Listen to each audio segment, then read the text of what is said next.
What's the basic function? What are we trying to do? No, that's comprehensive exam. That's totally different from marketing. The answer was pass. That's different, right? The function within marketing, the basics. What are we trying to do? Something about customers. Customers' wants and needs. Okay, we're on the right track. So strategically, we're thinking about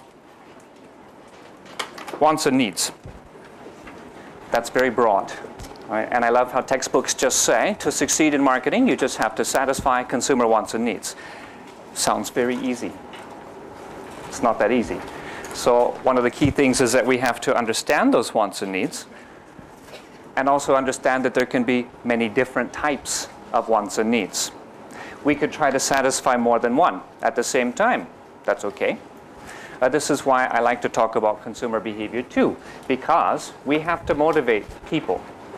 So no matter what kind of exciting marketing activities you come up with, if you say, I want to do events, or I want celebrities, I want to sponsor these things, we want to have price promotions, we want to advertise, fantastic.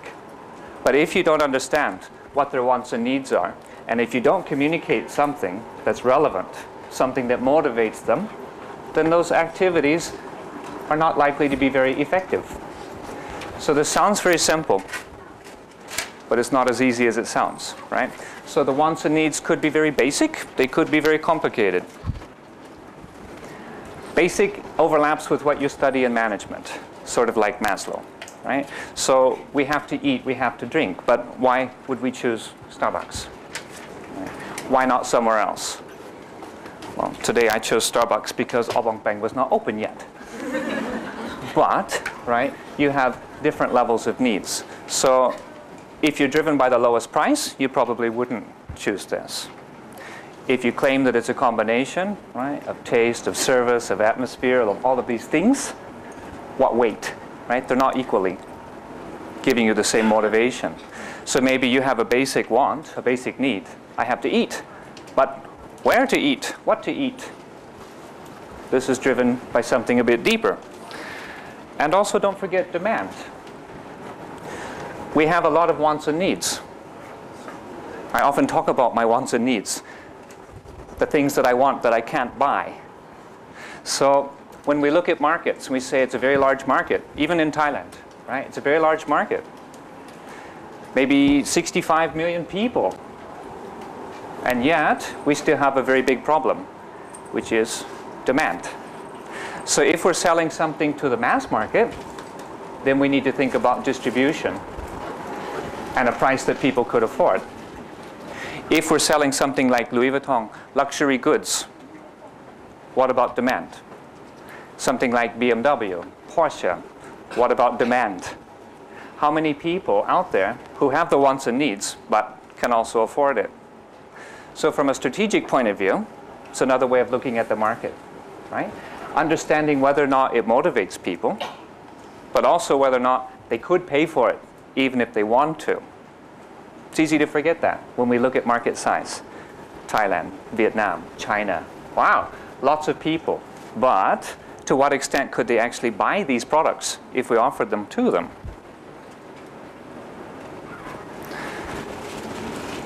So the market's buying power. Depends on what you're trying to sell. Depends on your revenue model. So when you look at something that's really mass market, maybe dishwashing liquid, or maybe some shampoos, okay? We can get coverage all around the country. It's affordable, but maybe the profit margin may not be so high.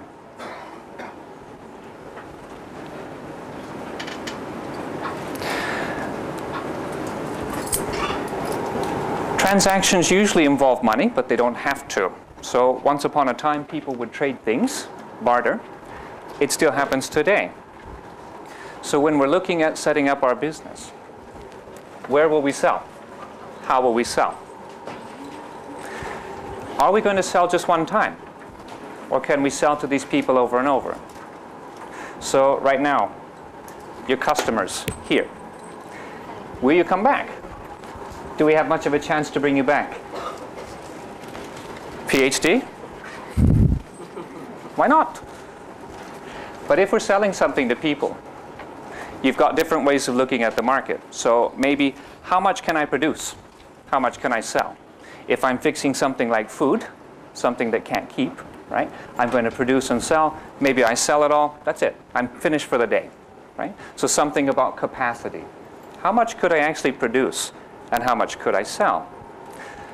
If you start going beyond that, you say, okay, I've sold to you, but just one time? I satisfied your wants and needs. Maybe, maybe not. Will you come back again? So if you go out to the restaurant, you get a meal and you're not that satisfied. Will you go back again? Maybe not. So this becomes important when you look at the size of a market and how competitive it becomes. You want to find customers. You get the customers. But can you get them to come back? So in my class, I make fun of the old-fashioned business approach. I call it the Pantip model. I say, you just try to sell today. I don't care about tomorrow, and maybe I even try to cheat you. I try to get as much as I can and just take your business, your money, goodbye. And maybe I don't treat you that well after you buy, and you don't come back. So in terms of looking at the market, and I say size and competitiveness, that type of model, revenue model, is thinking about one-time sales and keep finding new customers. How long can we keep finding new customers? Depends on what type of product we're talking about. So if we're looking at something like shampoo, does everybody use shampoo? Most people, right? So maybe we run out of options to keep finding new users. Does everybody drink green tea? Do you think everybody who's wanted to try it probably has tried it? Do you think green tea sales are coming from new users? The point is, eventually you run out of new users, right? So in Thailand, every household has a TV.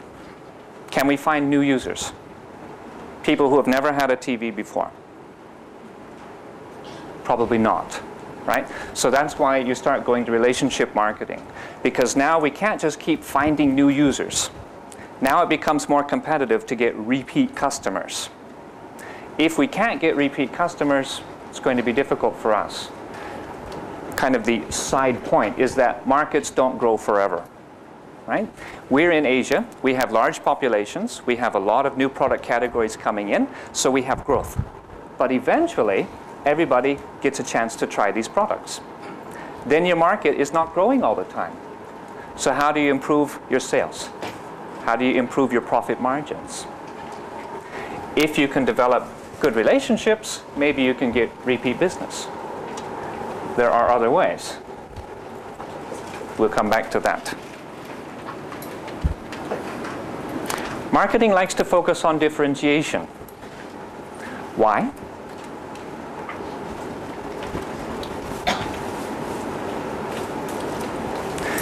Why should we differentiate?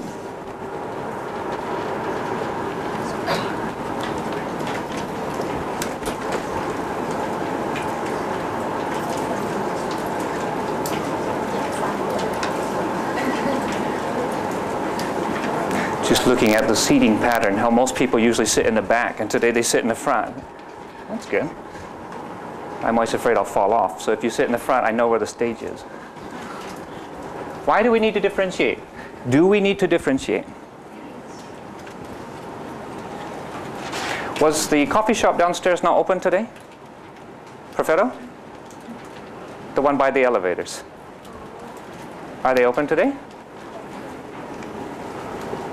My question is, why do so many people have Starbucks? If you talk about retail location theory, they're closer. If you talk about economic utility, they're cheaper. So how come people went to Starbucks instead of Perfetto? Starbucks tastes better. Maybe. People might say Starbucks tastes better. Brand is an important part. Is branding part of differentiation? I would probably go against the taste, even though it's very common to say that. But if we took a couple of cups and we did a blind taste test, how many people do you think could tell the difference between Starbucks and Perfetto? Or maybe you'd say, a lot of people, I could, But if we did it, I bet you not very many people could. So branding is an important part of differentiation. What other ways can we differentiate? They try, right? I said they're cheaper. They're cheaper, and yet we're willing to pay more at Starbucks. It could be simple things. It could be the kind of service quality. They don't have very nice cups. That's one of my reasons. If you order it to go, their cups are not very nice. They're very thin. They burn your hand. Is that a point of differentiation? It could be, right? So the point is they try to differentiate in different ways. So brand is a very important one. What other ways could we differentiate? Service, definitely. What else? Couldn't quite hear. There are many ways. Packaging.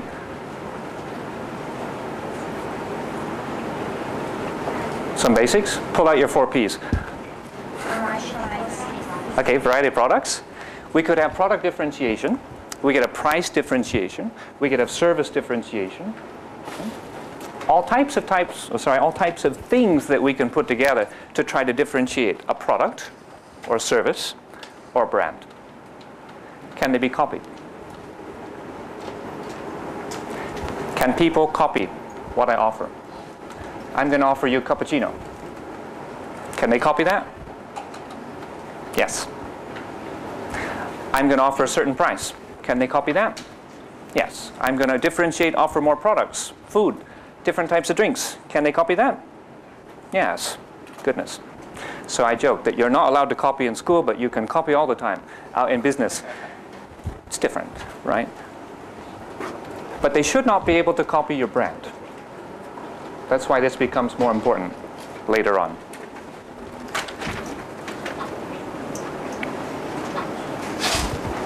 For those who studied Kotler type books, which should be everyone, Kotler's books tend to talk about 5 concepts in marketing. It's sometimes argued that this is an evolution. It doesn't really matter. It's because the textbooks were written in the US, and the US market seems to have evolved this way. So you could use something like a production concept where you're trying to reduce prices. Right? That means we're trying to make it accessible, trying to reach many people, inexpensive price. So maybe if we launch a really inexpensive car or pickup, but maybe I take away a lot of the options, right? They could do the same thing that Ford did, right? Maybe Mazda could say, we're going to launch this new 3 Series, but it's only going to come in 1 color. Only 1 color, because we want to make it cheaper. We want to make it affordable for more and more people. Does that satisfy your wants and needs? To some extent, right? Maybe it's in between. It satisfies the product that you want to get a car, you want to be able to afford it, and yet they're not offering you the extra things. So maybe you cannot choose the color, maybe you don't have these extra features you could add on. We see this a lot for technology goods too. So they may reduce the price to make it affordable. Maybe they could do more, but that's not what their goal is, right? They're trying to reach more and more people, so they take some of the function out of it. McDonald's is considered very expensive as a franchise. To open a McDonald's franchise, it's expensive. Why? Not just because of the brand name, but because of all the equipment. You have to buy a great deal of equipment. A McDonald's kitchen is completely, pretty much, right, set up for you because they've created a standardized system of production. So that's going to give them lower costs, very efficient, but high startup costs. So you get your consistency. Are they making it exactly how you want it? You say, I'd like a fish burger, but kind of like this, not like the picture. You say, we don't like that here. Right? We're trying to standardize it to make it fast, inexpensive for the mass market. So production concept kind of only going halfway towards your wants and needs. The product concept focuses more on differentiation to say, hey, we can make this better. We can do something more. Do you know the brand Gloria Jeans? Gloria Jeans coffee? When they opened up, just by chance, just before they opened up, I didn't know they weren't open. I walked in their store. And they said, oh, we're not open yet. But they said, go ahead. Go in and order, and we'll just practice on you. I said, okay. And so I had a chance to meet the people who had franchised it and opened it up. And they told me all about how they differentiate from Starbucks.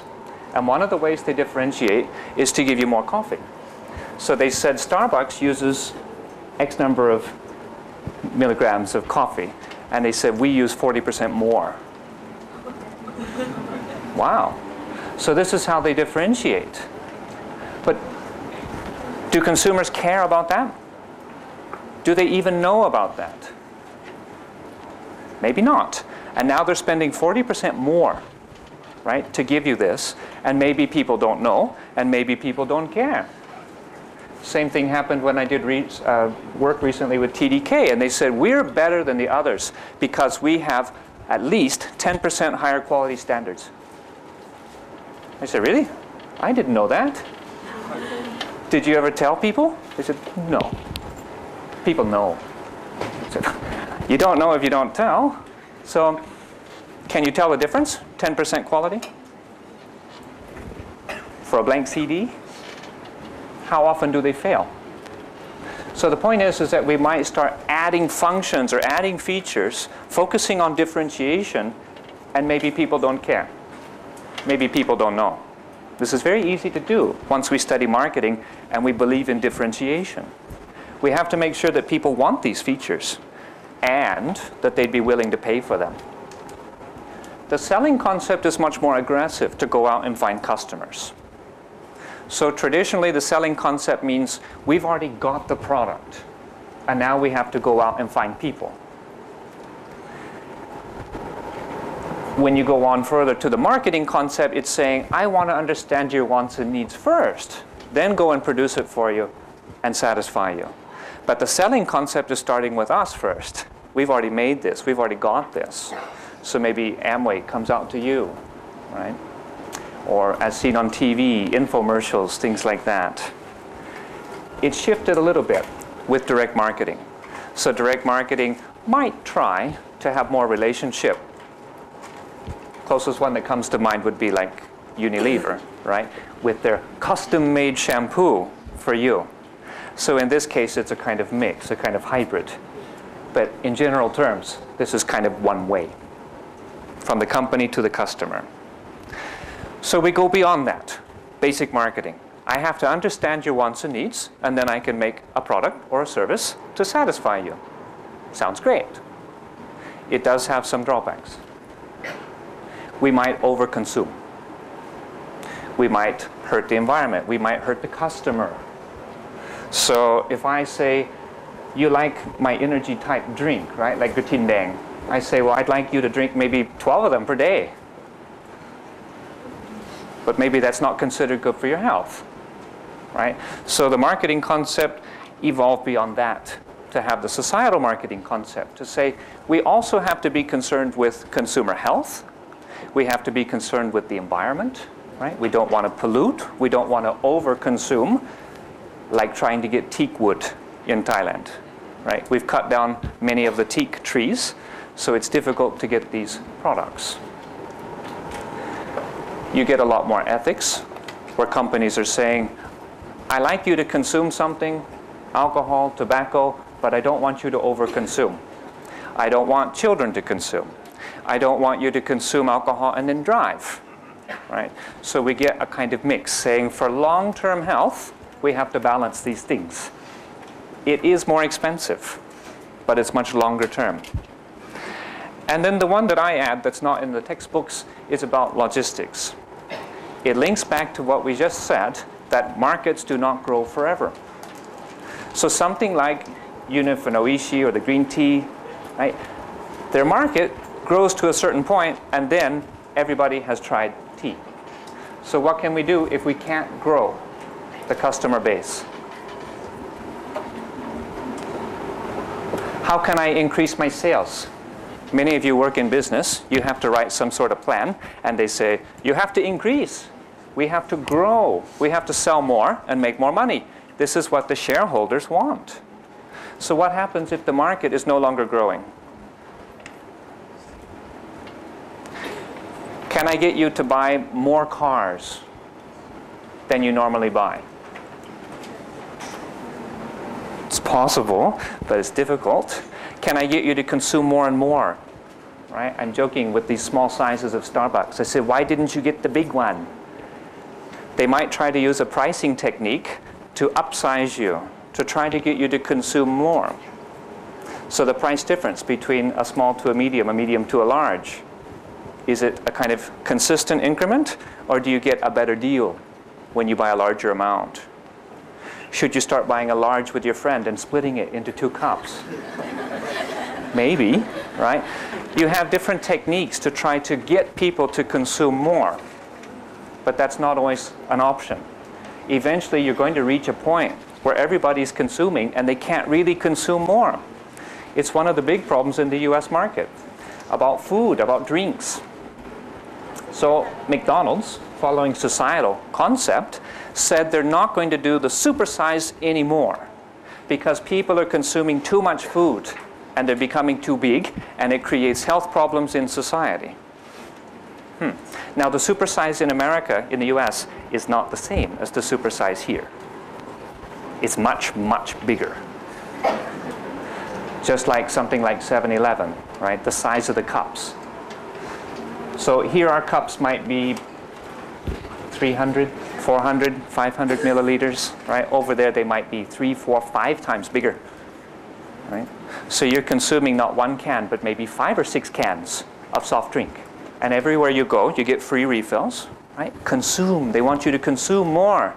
And this is part of the reason why people become big. So another way they can do this is to kind of mislead the consumers by reducing the amount they give you.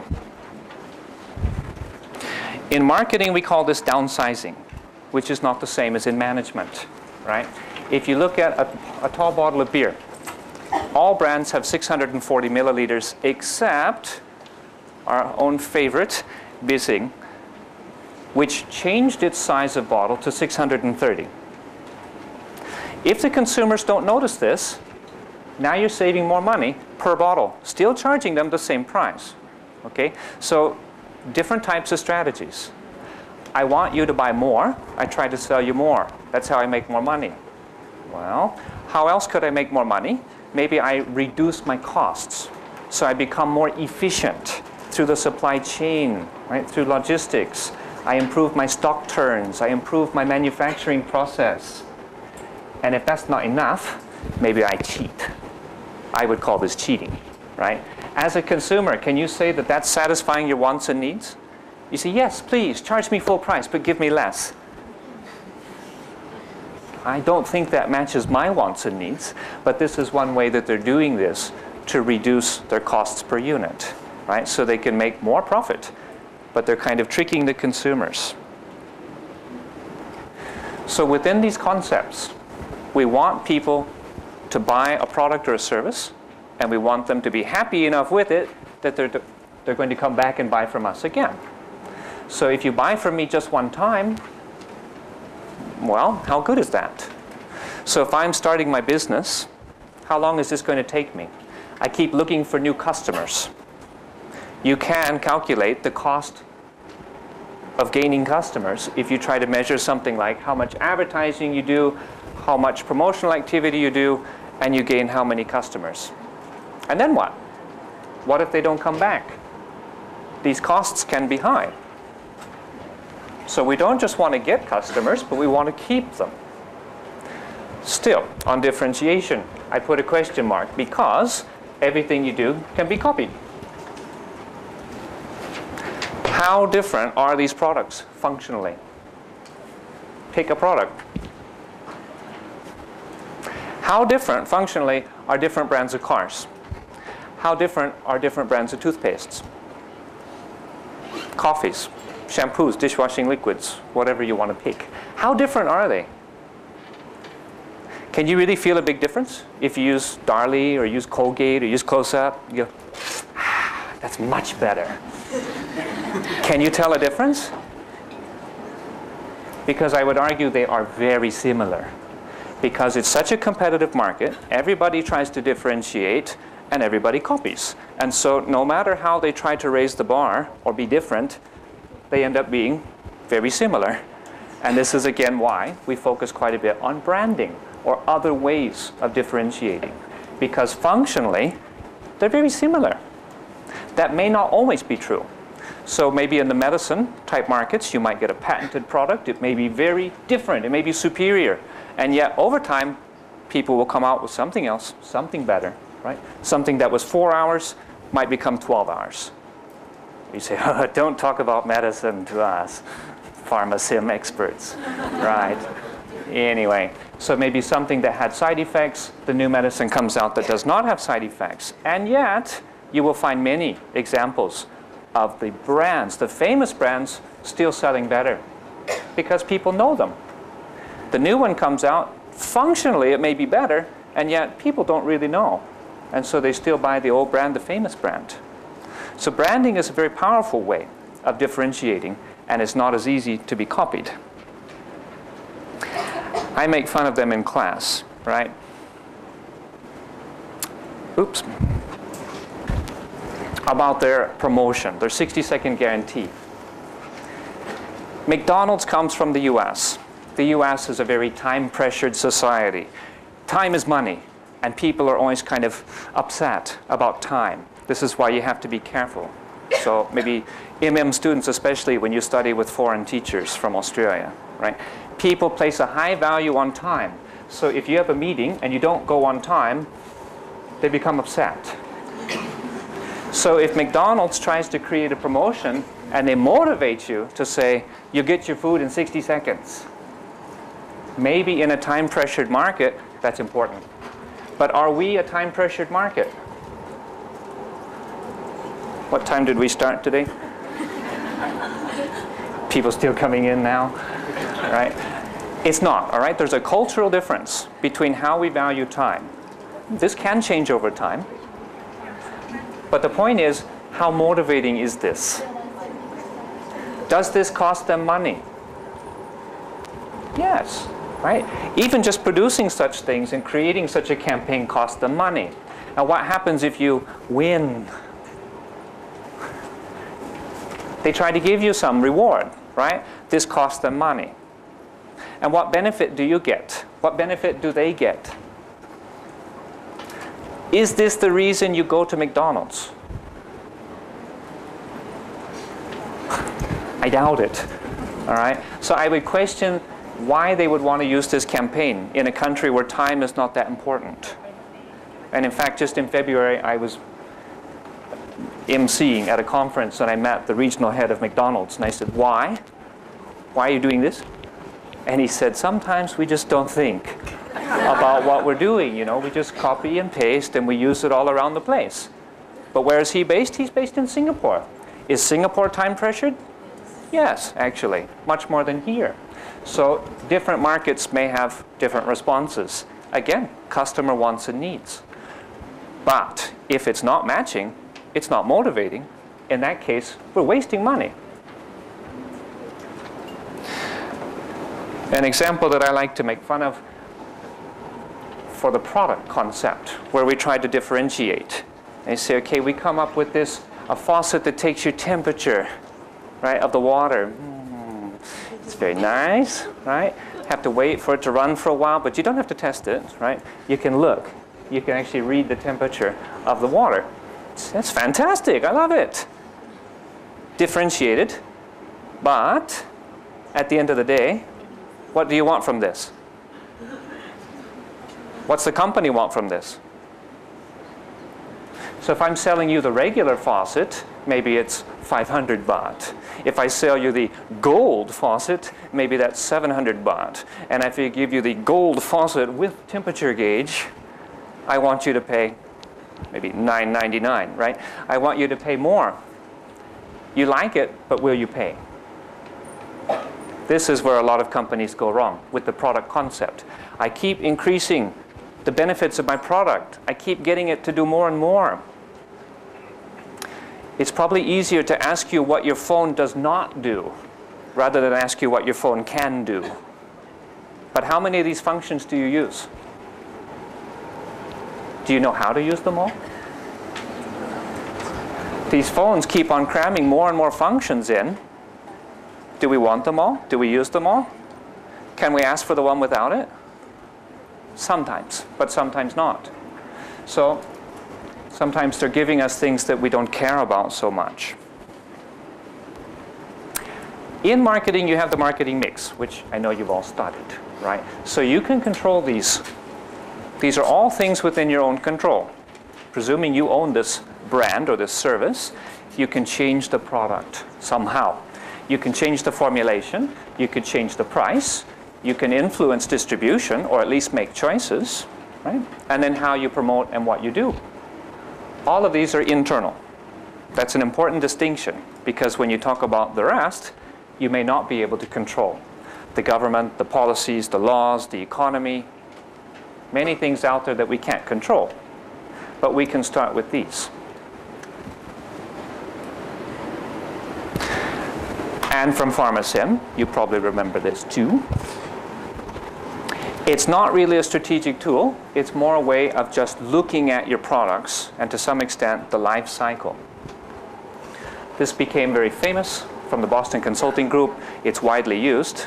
So you take something like a new product launch. I'm not sure how it's doing. If it grows well, if it seems to be gaining market share, right? Maybe it moves into the star.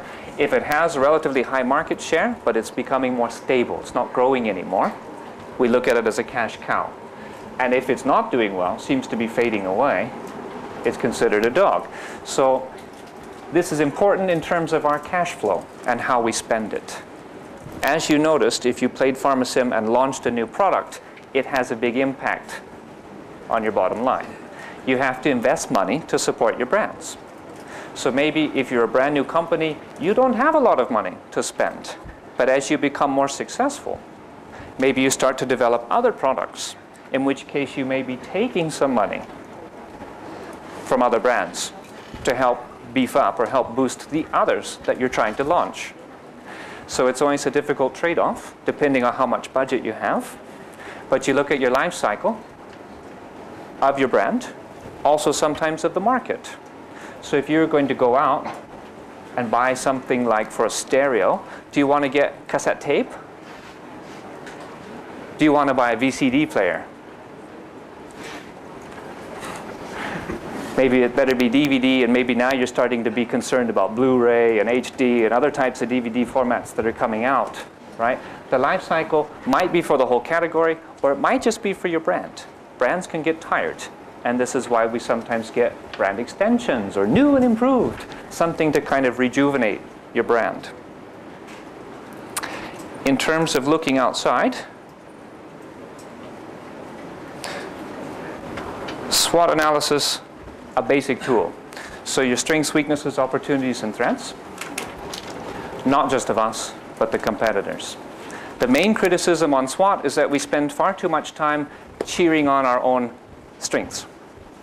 And we don't spend enough time admitting that we have weaknesses, or it's more difficult for us to see. So it's an easy way to begin to analyze the market.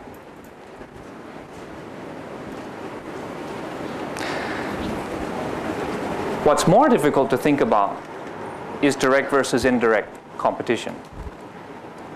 So to what extent is our product and our brand competing against the same type of category or something different? So if you're launching a beverage, who are your competitors?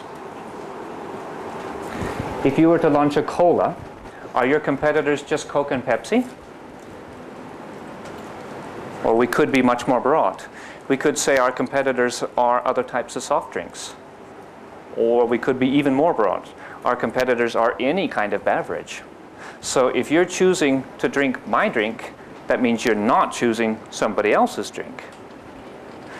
Some companies even go so far as to say anything you eat or drink, anything. So water is a competitor for my soft drink. To some extent, food is a competitor for my soft drink if you fill your stomach and you don't drink So it can be very broad. This can be difficult to think about. So it can influence our market. Something else is out there, we say, but that's not related to our business. Hard to say. Sometimes it can be. My own background is in consumer research. So I cheer for this quite a bit, right? If we are satisfying wants and needs, that would assume that we know what they are. How do we know? A lot of times people say, well, that's what I like, so therefore, this would be good. That's a dangerous way to do business. So if we do spend some time doing market research, doesn't have to be full-scale AC Nielsen, right? Can be something very simple. Could be even observation research. You're thinking about opening up a shop. Maybe you want to check the foot flow.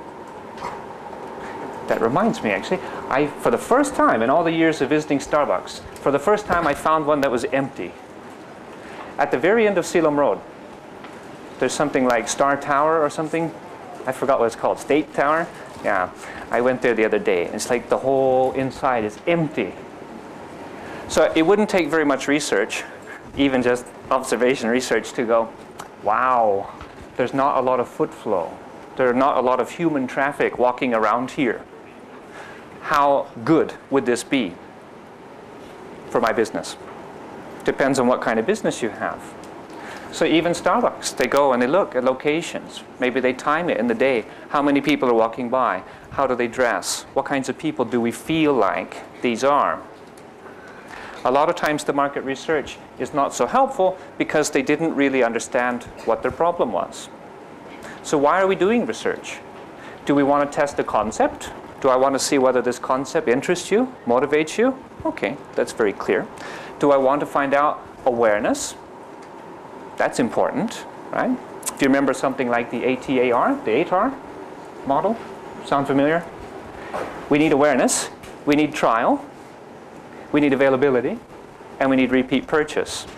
So we could go out and see how many people are available of our brand and how many people have ever tried our brand. So we start with availability and then we find out trial. How big is this gap? So from availability to trial and then repeat purchase. So if we don't have high availability, we can't really have trial, right? Let's back up. If we don't have high awareness, what are our problems? What would be the problem if we don't have high awareness? Hey. I can't say bad things, I work in. This model, say we don't have high awareness. This is called ATAR. Awareness. If we don't have high awareness, what's the problem? How can we address this problem? Low awareness. Probably some type of advertising function, right? So maybe we're not doing it well, or we're not doing it at all, or somehow we need to check into this. We need awareness. Trial.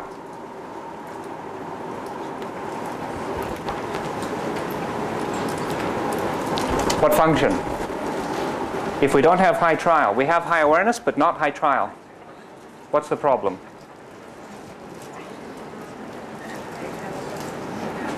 What's the likely problem? What should we check?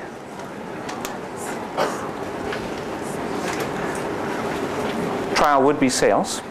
So if we got a high awareness score, but we don't have a high trial score, what's the likely problem? Probably distribution, probably. Or maybe whatever we're advertising is not interesting to them. So maybe we did not hit their wants and needs. They're not interested. So it could be a problem with how we're communicating or what our product or service is, or it could be an availability problem. And what about repeat purchase? They're aware of it, they tried it, but they're not coming back to buy. What's likely the problem?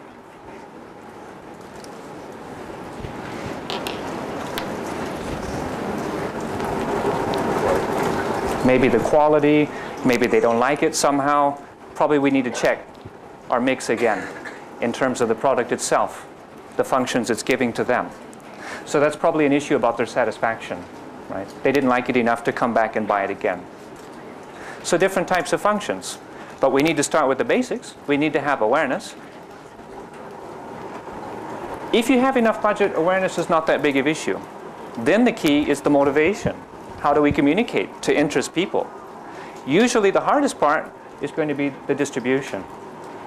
How can we get it out there to people if we're trying to sell through retail channels?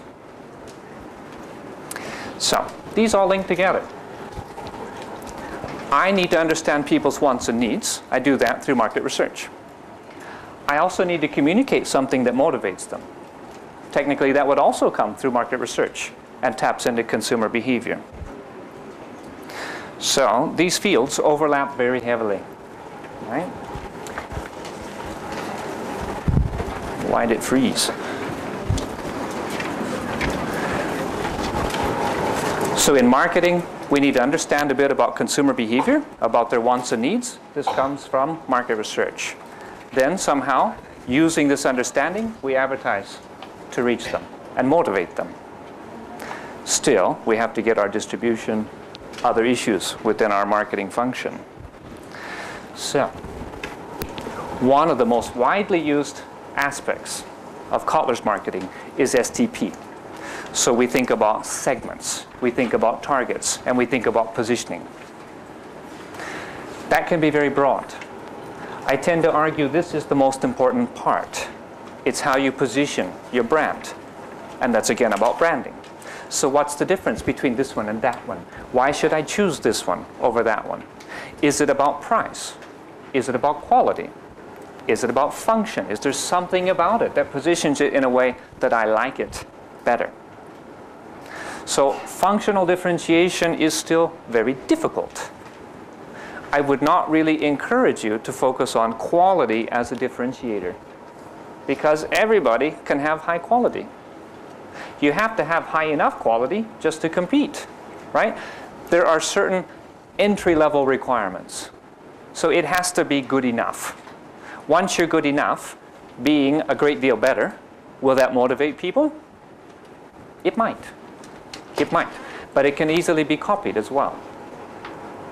So, in terms of segmenting, we're trying to group people in some way. There are many different ways to do that. So, right here we have a segment of a certain level of study.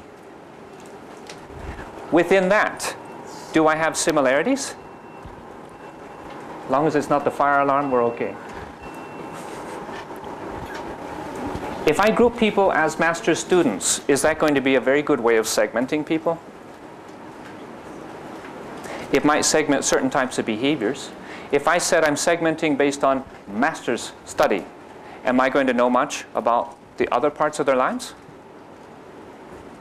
Will I know something about their age, their income, all of these other things? Maybe not, right? There are many different techniques for segmentation. So we might use something like demographics, about age, about income, about gender, about occupation. And sometimes these are useless. Should I segment based on occupation? Sometimes, right? It depends on what type of product we're trying to sell. So if I were selling something like maybe scientific calculators, certain occupations may have much more use for that than others. If I'm segmenting based on age, sometimes for certain products it makes more sense than others. So if I'm selling something that appeals to older people, or I'm selling something that appeals to younger people, maybe. But you still have difficulty, because even though people have different ages, they may still have similar interests. This can be very tricky, all right? So we might have behavioral segmentation. You like to do these things. Aside from demographics, something that's more behavioral are psychographics. So something like values and lifestyles. Do you like to play sports? Do you like to go see movies? What are your hobbies? Right? These types of things are more behavioral. And then target is how we choose to focus, who we choose to focus on. So a larger model for this putting these all together. You take your company, you have to understand your own company, you have to understand the consumers, and you should also be aware of your competitors. So you've got 3 C's. You already know the rest, 4 P's and STP. So a picture of this, a kind of larger model integrating these things for marketing. So 3 C's, 4 P's, STP. Market research is the kind of glue in between so that we can learn what's out there before we send it out to be sold. A lot easier than finance, right?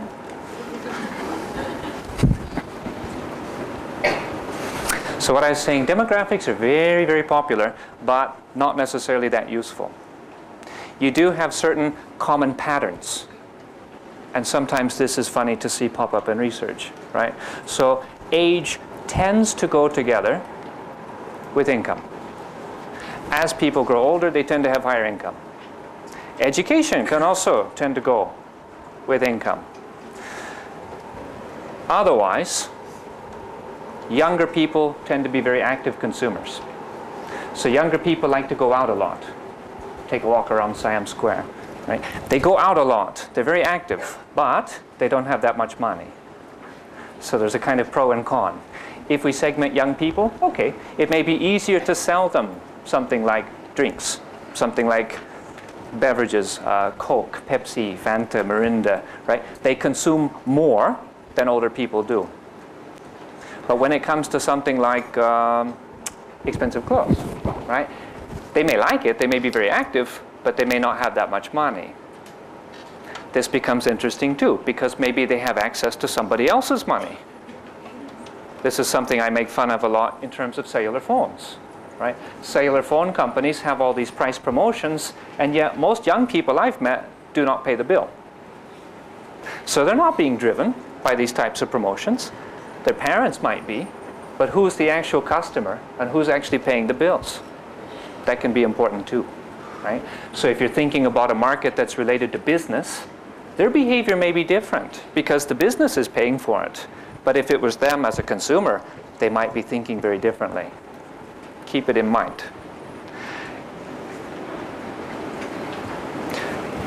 At risk of rising a big controversy, what about gender segmentation? Certain segmentations are more useful than others. It's interesting to note that despite everybody saying that men and women are very different, we don't find very many differences in research across consumption and interests of product categories. So be careful with that if you say we're going to segment by gender. Some things don't make sense at all, right? Right-handed cop, left-handed cop, maybe not, but maybe if you're talking about a golf club, right? But now when you've done that, you just change the size of your potential market, right?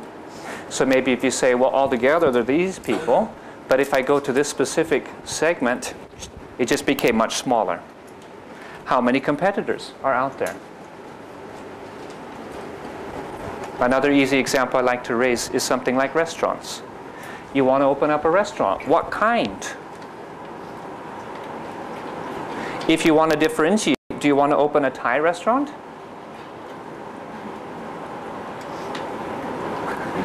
Thai restaurant in Thailand. That's very innovative, isn't it? And yet, what kind of food do most Thai people eat? McDonald's. No, just kidding. You see the kind of problem? You say, well, I want to be different, so I'm not going to open a Thai restaurant, I'm going to open some other type. And yet, most of the market is here. Right? Most of the market is competing because the people all eat Thai food. So once you differentiate, you've also cut yourself out to some extent. Something to think about. When you do look at segments, you'll choose some that you focus on. You call that your target segment. Right? So you want to make sure they're large enough. So if I wanted to segment based on the language that people like to read in media, right? How many people read things in Thai? How many people read things in English or in Japanese or in Spanish or what? So if I'm thinking about launching some magazine in a different language, I need to think about how large this would be. Is it big enough? Would it be worth it? Should I do it? Can I do it? So just basics. Something we usually do for branding and comes out of market research is how you position yourself. We call this perceptual mapping. So you can do this for any type of product, any type of brand. So if I were to plot these, okay, older, younger, old-fashioned, modern, pick a category. You want to talk about shampoos, you want to talk about ice cream, you want to talk about drinks. Pick one, right? So if you say, I want to plot these brands, I want to plot, what do you want to plot? Now let's take ice cream. Okay, so you want to plot ice cream, and you say something like Haagen-Dazs. Is it older or younger? If you say younger, then I'm going to say Paddle Pop. Is it older or younger? Younger, right? So Paddle Pop is for younger market. Something like Haagen-Dazs would tend to be higher. What if we change this from modern old-fashioned to cheap and expensive? So Haagen-Dazs would be older and it would be more expensive, right? And now we have our positioning. Depending on how you change these axes, you can change the way your brand splits apart from the others. So if you're high price, high quality, that could be how you position yourself. Do you want to be an old-fashioned brand? Maybe not in those terms, right? That sounds negative. But you could have something we call history or heritage, right? I'm a kind of old brand. I've been established for a long time. This has been launched for 100 years, right? So you could use that type of terminology. But you can pull this out in market research. And it's an easy way to plot yourself and say, well, this is where we are, or this is where we want to be. This is where we'd like to be. So different things that we can do. If we've already got a product, just like you did in PharmaSim, we might launch a line extension, or we might launch into another category. So first with line extensions, maybe you just do something very similar. This is easy for you as a company because it's not very different from what you're already doing. It's also easy for the consumer. So if the consumer already knows you for making this particular thing, right? If you've already been making this kind of beverage or this kind of gum or this kind of shampoo, it's not so difficult to go, oh, well, here's another one. It's a little bit different. It's a different flavor. So instead of green tea, it's green tea with lemon. Oh, that's not so hard. I can take that. If you're manufacturing, that's not so hard either. So just like in PharmaSim, this might be done to use up excess capacity because we spent money to build a factory and we still have a lot of capacity left over. So why not? It's not difficult to adjust the formula, adjust the packaging. We've already established distribution channels, and so if we can get this out there, maybe we can take up more shelf space. Depends on how popular your brand is. So, line extensions are easy. The side effect is that they're usually not very different. So they may not stay around. Because the consumer might say, oh, well, that's nice, right? Now we have this green tea and we have that green tea. This one's got this flavor and that flavor. But how different are they really? Maybe they're not very different. They're not really giving you a new benefit. So maybe at the end of the day, the Sakura and all these other flavors just sort of fade away. So the actual lifespan or the life cycle of line extensions is often short. Most new product launches are line extensions, and most new product launches end up failing. That's one of the reasons. So it's easier to launch in some ways, but it's also easier to fail long term because there's no real benefit. If you move into brand extensions, usually you're still picking something that you're perceived as being good at. So if you're a car manufacturer and you launch a new brand of car, it's still a car. Right? But if you were somebody like Nike and you were very famous for tennis shoes and then you decide to launch golf clubs, which they have, right? They decide to launch clothing, which they have. Will the consumers accept it? It depends on how they perceive your positioning. So if you do something that's completely different from what you're famous for, it may be difficult for people to accept. probably the most famous example that seems to get into businesses unrelated is Virgin. So you have Virgin Airlines, you have Virgin Cola, you have all these things that came out of Virgin Records. And yet, if you look at their brand, they're still consistent. Because the brand of Virgin is built upon Richard Branson, the founder. And he is kind of a underdog. Let's fight the big guy. Let's be a little bit wild and crazy. Do something different. So Virgin Airlines is fighting against British Airways.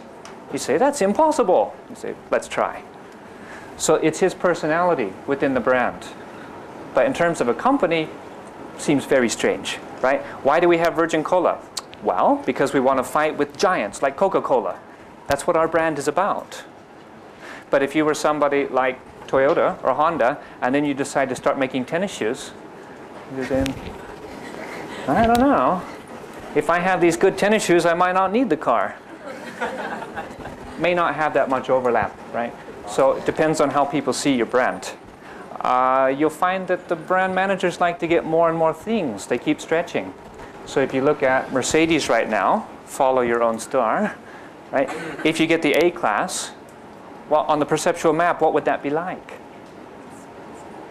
A-Class is small. Is it luxurious? Doesn't look like it. Or would it be older or younger? Probably younger. And so you take Mercedes perceptual map and you say it's expensive, it's luxurious, it's kind of traditional, and it's kind of older. And then suddenly you get a very different image for the A-Class. It would make you question a bit, right? If part of the appeal of owning a Mercedes-Benz is a luxury brand, like Louis Vuitton, right? It's aspirational. You say, ooh, you know, it's something special to have one. I waited until I was 50 years old to buy a Mercedes-Benz, and now I'm very proud. Hey, what are these people fresh out of college getting a Mercedes for? Now we're the same. It may not be good for them in the long run, because it could dilute their brand, right? Make it weak, not as clear. Lexus and Toyota, similar type of problem. So although they split the brand, people still know that Toyota makes Lexus. And as Toyota models, which used to be inexpensive and high quality, keep on getting more and more expensive, right? You can get a Camry for more than $1 million baht. And as Lexus keeps on moving downward, keeps offering less expensive models, it becomes a bit blurry. And they could also dilute their brands and confuse their image. You don't want to confuse consumers. Positioning is important. It's linked directly to your brand. If you don't position it, the consumers will still do it. So it's better to be part of your own strategy, to say, this is what we're about, right? This is who we are. Compared to the other brands, this is where we want to be. At least it's your aim. Whether you reach it, you have to continue doing research. So Listerine is a famous brand of mouthwash. Can they make toothpaste? Guess they do. They do. Does it appeal to you? Would you say, well, Listerine, they know a lot about toothpaste because they know a lot about mouthwash? Or would you say, what is this? They don't know anything about toothpaste. They're just a mouthwash company. Could Listerine make toothbrushes? Could they extend their brand? Presumably they could, right? Now you'd also have to ask whether or not people like the taste. So if you use Listerine, it has a very strong taste, and now you use the toothpaste too. If you use Listerine toothpaste, you already got that smell. Do you still need to use Listerine mouthwash? And now you could have cannibalization, right? Direct or indirect competition. So they could actually hurt themselves. Because if you're using this, maybe you see, I don't need mouthwash anymore. The mouthwash is built in. Has the same smell, the same taste, same benefit. A bit dangerous as well. And in terms of extending into different product formats, right? So now you get something that's very different from the original product. The original product is liquid. So product form. Maybe it's not that convenient in certain ways. So going this way is going to allow them to offer more benefits to people in different ways. So you could have the liquid to use at home or at the office or at school.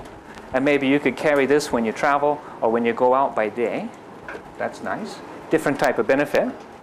In this case, I'm showing a picture of a multi-pack, which is another way to increase sales by motivating you to buy more at one time. So if you just buy one, I don't know how often you're going to use it or buy it again. And you may even go and buy a different brand. So if I use a multi-pack, maybe I try to give you a volume discount. You don't pay as much per unit, but you have to buy 3 at one time. Another way to increase our sales. And the second thing to think about is direct or indirect competition. So direct competition would be the exact same type of format. But indirectly, what would they be replacing? Or what could replace them? So in the days when you don't have this kind of product, what do you use? If the volume of this goes up, is it possible that the sales of other products goes down?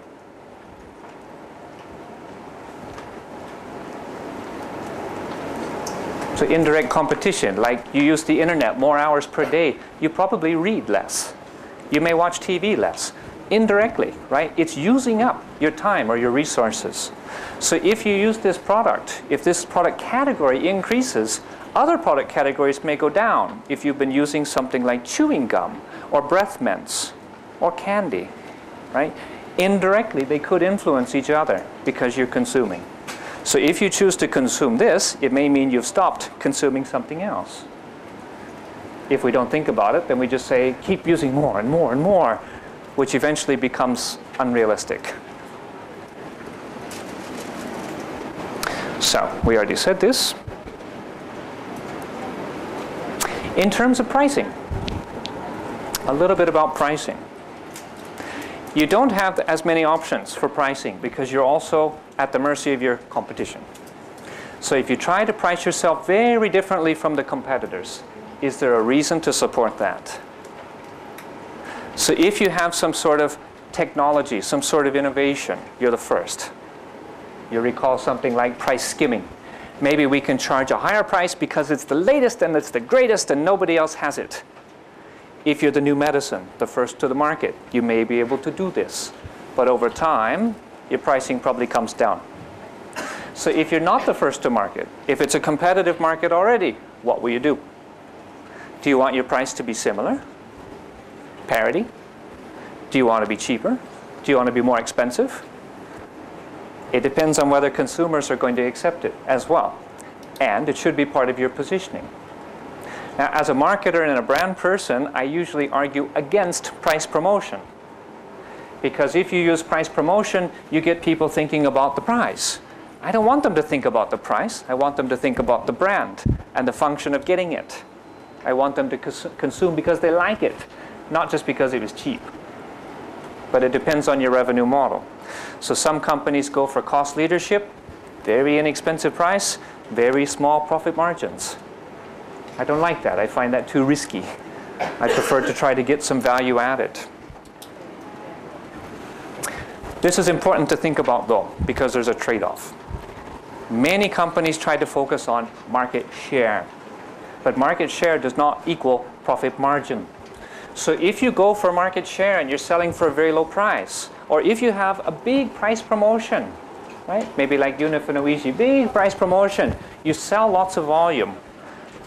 But what about your money coming in? How much money are you making? A lot of companies have the assumption that we gain market share and the money will come to us too. So maybe we charge a very low price, we sell a lot, and then what? We sold a lot, but very small margin. We didn't get money. They say, well, later on, we'll raise the price. They say, well, later on, you raise the price, and the people all move to another brand. And so now you're not making the money you thought you were. So price promotion is a very difficult issue. Market share, somebody like Feza shampoo, right? Somebody like Sunlight selling pretty small packages, pretty low price. They sell to the mass market, and this is their revenue model.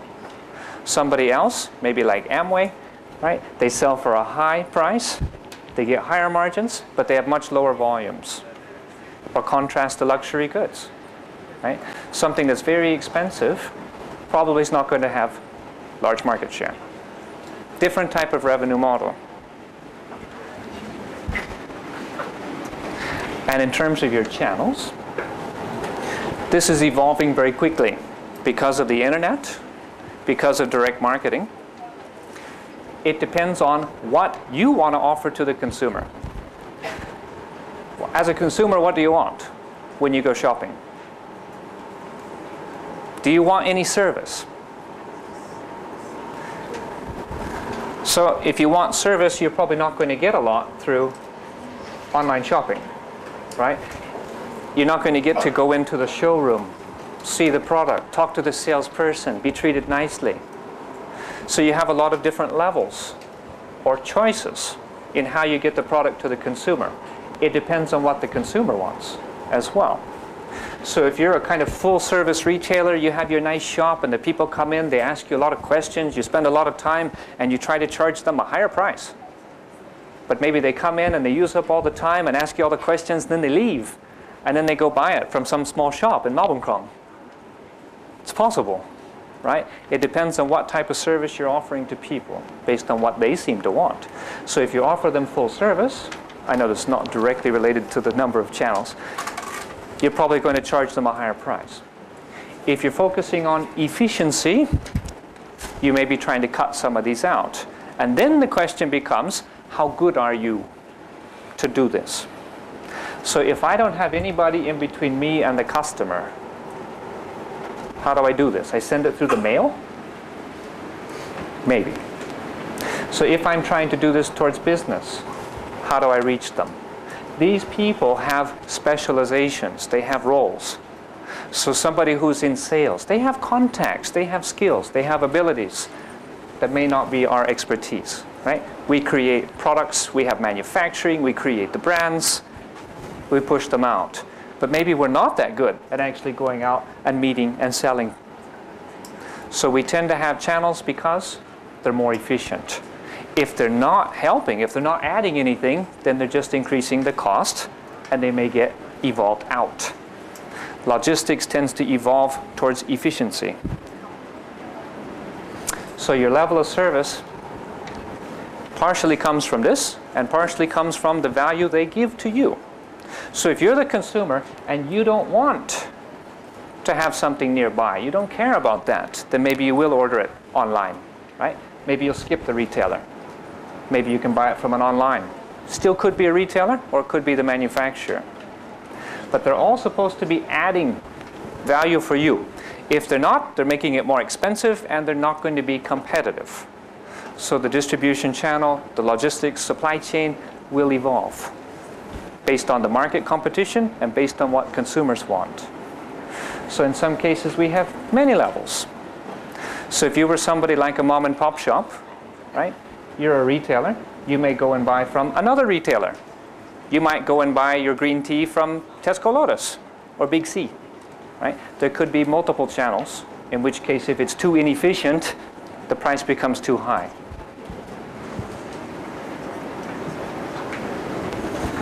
And from e-commerce, again, this can lead to interesting conflicts. Because traditionally the manufacturer is selling through retail channels. But now they have more options to sell direct. If they do that, they may place themselves in competition with their own channel members. The big word for this is disintermediation. Putting ourselves in conflict with our channels. If you don't want to do that, maybe you have to choose, right? Which one do I really want to sell to? Or maybe you choose to offer different pricing or different product lines direct to the consumer. So the ATAR model, sorry to surprise you with that, is a kind of extension from IDA. IDA is more related to advertising, right? Awareness, interest, desire, action. Don't place a lot of weight on this sort of thing, right? Nobody is into definitions here. But the basic concept, you have to have awareness before you can have interest. And if we have awareness and interest, but we don't have availability from that model, how can they buy? Right? So we have to have several of these things together. I have great availability, I have great awareness, but not interested. It can break down at any level, right? So when you're making advertisements, you have to come back to their motivations. What should I say? How should I advertise something like green tea? Is it about taste? Is it about quality? Is it about health? Is it about price? Is it because it's from Japan? What should I say, right? Can I understand the motivations of the consumers? Through research, you could. You have to choose your positioning, choose your communications, and if you do it well, it's much more effective because it motivates people. So like McDonald's, right? If McDonald's chooses to come out and advertise time-saving convenience, and a lot of people in the market say, I don't care, it's not going to be very effective. Right? So the IDA model: awareness, interest, desire, and action.